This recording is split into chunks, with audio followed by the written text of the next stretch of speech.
Hey everyone, and welcome back. Today we're diving deep into the golden age of the Mughal Empire to understand the genius of one of history's greatest rulers, Akbar. How did he manage such a vast and diverse empire? What made his government so effective? Let's find out. Akbar wasn't just another king who inherited a throne. He had a revolutionary idea about what it meant to be a ruler. He believed that kingship was a divine gift, a light from God, or what he called far-i-izadi. This wasn't about being arrogant. It was about responsibility. Akbar saw himself as a father figure to all his subjects, regardless of their religion or background. This concept, known as sulh-i-kul, or peace for all, was the cornerstone of his empire. He believed a true sovereign doesn't just rule over one faith, but ensures justice and harmony for everyone. This was a radical departure from the thinking of the time and a key reason for his long-lasting success. So how did he translate this grand vision into a functioning government? Let's break down the structure. At the very top, just under the emperor, was the Vakil, or the prime minister. Think of him as the chief executive. Initially, this was an extremely powerful position held by his regent Bairam Khan. However, Akbar, being a shrewd politician, gradually reduced the Vakil's power to prevent any single person from becoming too influential. He distributed the responsibilities among several key ministries. The four most important pillars of his central government were the Diwani Ala, the Mir Bakshi, the Mir Saman, and the Sadr-us-Sudur. The Diwani Ala, or the finance minister, was in charge of all revenue and expenditure. He was the money man, overseeing the entire treasury. Then you had the Mir Bakshi, who was essentially the head of the military department. He wasn't the commander-in-chief. That was the emperor himself. But he handled all military appointments, salaries, and organization. He was the one who presented all the nobles and military commanders to the emperor in the royal court.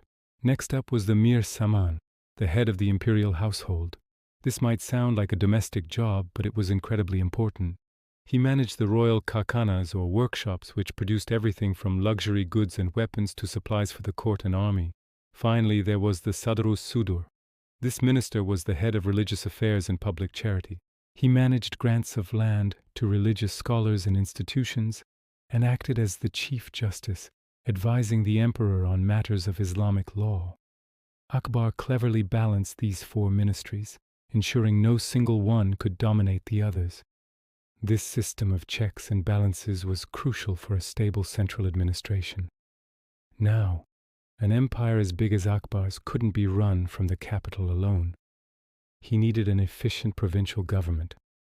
Akbar divided his empire into 12 provinces, or subas. Each suba was like a miniature version of the central government. It was headed by a governor, called a subadar, or sipasalar, who was responsible for maintaining law and order. To keep the governor in check, each province also had its own diwan, who reported directly to the central Diwani Ala in the capital. The provincial diwan was in charge of revenue collection and had the power to question the governor's expenses. This created a dual authority system that prevented provincial governors from becoming too powerful or independent. But it didn't stop there. The administration went even further down to the local level. Provinces were divided into districts, known as sarkars, and each sarkar was further divided into parganas, which were groups of villages. At the district level, the fardar was in charge of law and order, while the amalguzar handled revenue collection. This clear division of duties was mirrored all the way down to the pargana level. This intricate structure ensured that the emperor's authority reached every corner of the empire, making tax collection and administration incredibly efficient. So how did this whole machine actually work day to day? It all revolved around the ruler, Akbar himself. He was the heart of the system. His daily routine was legendary. He would start his day with an appearance at the Jaroka, a special balcony, where ordinary people could see him and present their petitions directly. This wasn't just for show. It was a powerful symbol of his accessibility and his role as the ultimate dispenser of justice. He then held court in the Diwani-Am, the hall of public audience, and later in the Diwani-Khas, the hall of private audience, where he would meet with his ministers and high-ranking officials to discuss policy and state affairs. Akbar was a workaholic, meticulously overseeing every detail of his administration. One of the most brilliant aspects of his government was the land revenue system. Akbar knew that the empire's wealth came from the land. With the help of his brilliant finance minister, Raja Todarmal, he introduced what is known as the Dahsala system. Dahsala means 10 years.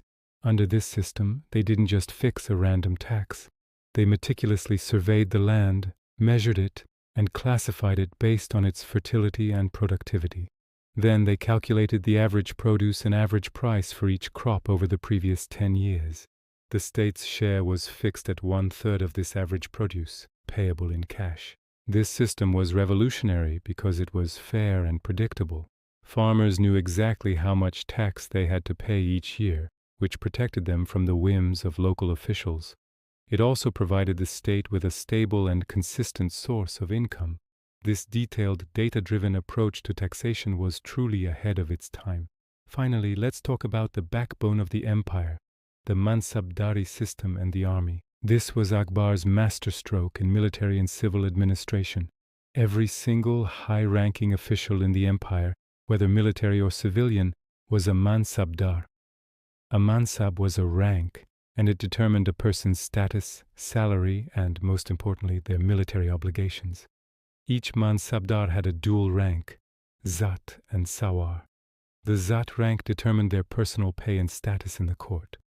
The Sawar rank indicated the number of cavalrymen or troopers they were required to maintain and bring to the battlefield for the emperor. For example, a Mansabdar might have a rank of 5,000 Zat, 3,000 Sawar.